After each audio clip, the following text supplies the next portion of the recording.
ఆషాఢ మాసం బోనాల ఉత్సవాలు షురూ అయ్యాయి. ఇప్పటికే గోల్కొండ బోనాలు అత్యంత వైభవంగా కొనసాగుతున్నాయి. డప్పుల చప్పుళ్లు, పోతురాజుల విన్యాసాలు, శివసత్తుల పూనకాలు, నెత్తిన బోనాలతో అమ్మవార్లకు మొక్కులు చెల్లించుకుంటున్నారు భక్తజనం. దీంతో భక్తి పాటలతో గోల్కొండ పరిసరాలు దద్దరిల్లుతున్నాయి.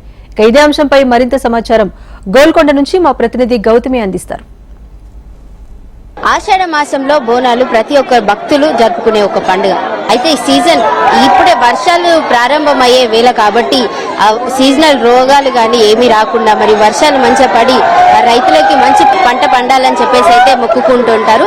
అయితే ఎల్లమ్మ బోనాలు ఈ గోల్కొండలోనైతే ప్రత్యేక బోనాలు అని చెప్పుకోవచ్చు. ఎందుకంటే ఇక్కడ ఫస్ట్ బోనం అయితే అమ్మవారికి గోల్కొండలో సమర్పించిన తర్వాత రెండవ బోనం బల్కంపేట ఎల్లమ్మ, తర్వాత మూడవ బోనం ఉజ్జయిని మహంకాళి అమ్మవారికి అయితే సమర్పిస్తూ ఉంటారు.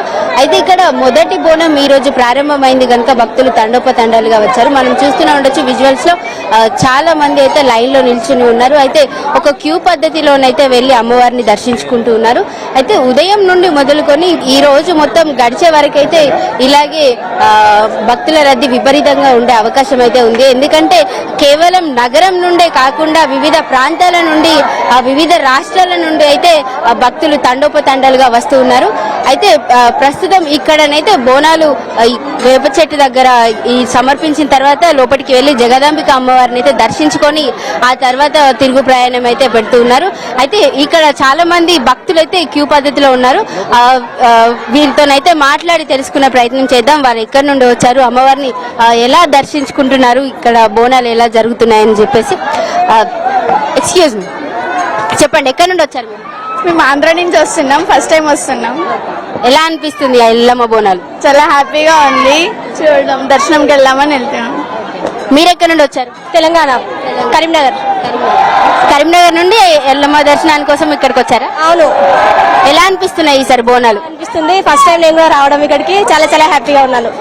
సో చూసారు యువత అయితే ఎంతో ఆనందంగా ఉంది. బోనాలకి ఇక్కడికి రావడానికి అయితే చాలా ప్రాంతాల నుండి, జిల్లాల నుండి అయితే ఇక్కడ ఎల్లమ్మ బోనాలు సమర్పించి అలాగే దర్శనానికి అయితే ఇక్కడికి రావడం జరిగింది. అయితే జోగినీలు మరియు ఇక్కడ పోతరాజులు అయితే ఆటపాటలతో సందడి చేసుకుంటూ అమ్మవారిని ఊరేగింపుగానైతే లోపలికి తీసుకొచ్చి బోనాలు అయితే సమర్పిస్తున్నారు. అమ్మవారికి బోనాలు ఈ బోనాన్ని సమర్పించిన తర్వాత అందరైతే ఇంకా లష్కర్ బోనాలకు వెళ్లే ప్రయత్నం అయితే చేస్తున్నారు. ప్రస్తుతం ఇక్కడ మాత్రం భక్తులకు ఎట్లాంటి ఇబ్బంది తలెత్తకుండా ఉండడానికైతే మెట్ల పూజ అయిపోయిన తర్వాత ఒక్కొక్క మెట్లకు బొట్టు పెట్టుకుంటూ వచ్చి జగదాంబిక అమ్మవారిని అయితే వారిని దర్శనం చేసుకుంటున్నారు.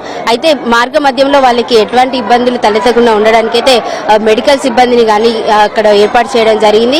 అదే విధంగా కింద కూడా వారికి ఎటువంటి ఇబ్బందులు తలెత్తకుండా అంబులెన్స్లు కూడా ఏర్పాటు చేయడం జరిగింది. అయితే మొత్తం మీద చూసుకున్నట్లయితే తొలి బోనం ఇప్పుడైతే ఈ రోజు ప్రారంభమైంది. ఆగస్టు 4వ తేదీ ఇక్కడ ముగియనుంది కాబట్టి అప్పటి వరకు బోనాలు ఇక్కడ కంటిన్యూస్ గా జరుగుతూనే ఉంటాయి. అప్పటి వరకు భక్తులకు ఎటువంటి ఇబ్బంది తలెత్తకుండా ఉండడానికైతే ఆలయ సిబ్బంది మరియు ట్రాఫిక్ సిబ్బంది ఏర్పాట్లు చేయడం జరిగింది. తగిన జాగ్రత్తలు అయితే తీసుకుంటూ ఉంటుంది. వీడియో జర్నలిస్ట్ రాజుతో గౌతమి రిపోర్టింగ్.